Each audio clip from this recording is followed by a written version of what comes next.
નમસ્કાર ખેડૂત મિત્રો, હું આપનો કૃષિ સાથી બિપિન માંગરોળિયા. અમારી યુટ્યુબ ચેનલ ખેતીની વાતમાં આપ સર્વે ખેડૂત મિત્રોનું સ્વાગત છે. ખેડૂત મિત્રો, આજે આપણે એક નવી માહિતી સાથે તમારી સામે જ્યારે નવી માહિતી લઈને આવ્યા છીએ ત્યારે ગ્રોમોર કંપની, અમેરિકન કંપની, જે ગ્રોમોર કંપનીની અંદરથી જેનું માર્કેટિંગ ઇન્ડિયાની અંદર જે વિન્ચી એગ્રો કરે છે એમાંથી એ કંપનીમાંથી આપણી સાથે ખાનપરા સાહેબ જોડાયેલા છે. તો એમની પાસેથી આપણે કંઈક મગફળી અને કપાસમાં અત્યારે કેવા પ્રકારની ટ્રીટમેન્ટ ને કેવા પ્રકારનો ગ્રેડ અને કેવા પ્રકારની જરૂરિયાત મુજબ અત્યારે સ્પ્રે લેવા જોઈએ એની એવી પ્રોડક્ટ વિશેની આપણે માહિતી આજે લેવાના છીએ. તો આપણી સાથે આપણે જે ખાનપરા સાહેબ આપણે વિન્ચી એગ્રોની અંદરથી છે તો આપણે એમનું સ્વાગત કરીએ છીએ. અને ખેડૂત મિત્રો, ખાસ આપણી યુટ્યુબ ચેનલ જે ખેતીની વાત છે એમને ખેડૂત મિત્રો સબસ્ક્રાઇબ કરી દેજો, આપણા વિડીયોને લાઇક આપી દેજો, અને આ જે આપણો વિડીયો છે એમને અન્ય ગ્રુપોની અંદર શેર કરી દેજો, જેથી કરીને આ જે માહિતી છે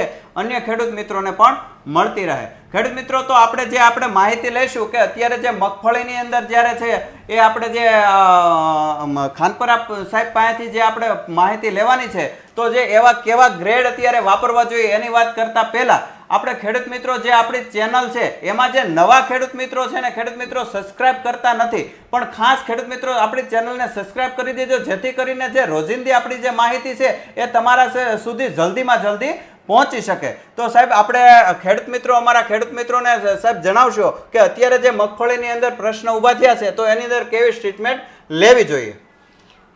નમસ્કાર ખેડૂત મિત્રો. ખાસ કરીને આપણે બધા સમજીએ છીએ કે અત્યારે મગફળીના વાવેતરની અંદર સમજો કે 2 મહિનાથી ઉપર થઈ ગયા છે, કોઈ ઓરવેલું હોય તો એની અંદર આજે પોપટાની અંદર ગેરુટીકા બરાબર, અને પોપટા જે છે મગફળીના એની અંદર સડો બેસવો, આ મેજર પ્રોબ્લેમ જોવા મળે છે. કારણ કે અમે ફિલ્ડમાં રખડીએ છીએ ત્યાં આપણને જોવા મળે છે.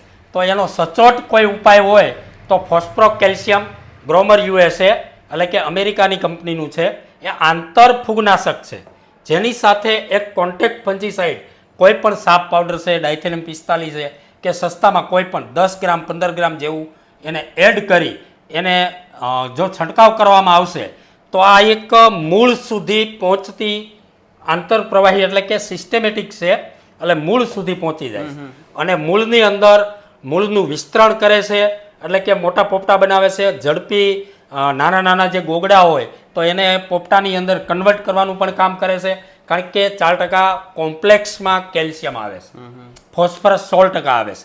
એટલે એની સાથે મૂળની અંદર જે થતા રોગ છે, દાખલા તરીકે સમજો કે છોડનો વિકાસ, પાકની ગુણવત્તામાં સુધારો બરાબર, અને ઉપજમાં વધારો, સમયસર જો આનો ઉપયોગ કરવામાં આવે તો ઘણા બધા પ્રકારના ફાયદાઓ આપણને થતા હોય છે. મૂળને સડાવવા રોગાણુ જેવા જેને કહેવાય કે બેક્ટેરિયલ રોગ, એ બધા જ એ કંટ્રોલ કરે છે, જેવા કે ફ્યુઝેરિયમ, પાયથેરિયમ, જીટોક્ટોનિકિયા, ત્યાર પછી અટકાવવાનું કામ કરે છે. અને એની સાથે બ્રેઝિયા, સલ્ફરનેરિયા, ફાઇટોફિયરા અને પેરિલોસ્પોરા, એમિનિયમ અને એન્થોનોનસ, સુડોમોનસ જેવા રોગાણુઓ જે છે એને પણ કંટ્રોલ કરવાનું કામ કરે છે. અને સાથે સાથે જે ફૂગ, તમામ ફૂગની અંદર આપણે આને ઉપયોગમાં લઈ શકીએ છીએ, બરાબર છે.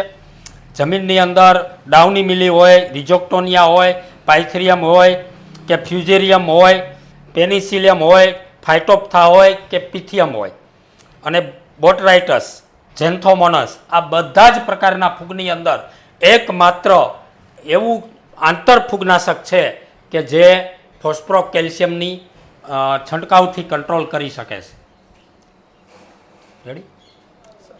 ખૂબ સરસ માહિતી આપી સાહેબે કે ભાઈ જે અત્યારે જે છે પોઝિશન અત્યારે મગફળીની અંદર કે ડોડવાની અંદર દાગા પડવા અથવા તો મગફળીની અંદર કોઈ પણ ફૂગનો ઉપદ્રવ થવો, તો ઘણી બધી ફૂગના જે નામ આપ્યા એ બધી જ ફૂગને કંટ્રોલ કરતું આ જે છે પ્રોડક્ટ છે, જેની અંદર ફોસ્ફરસ, પોટાશ અને કેલ્શિયમ ત્રણેય વસ્તુ આવે છે. અને કેલ્શિયમ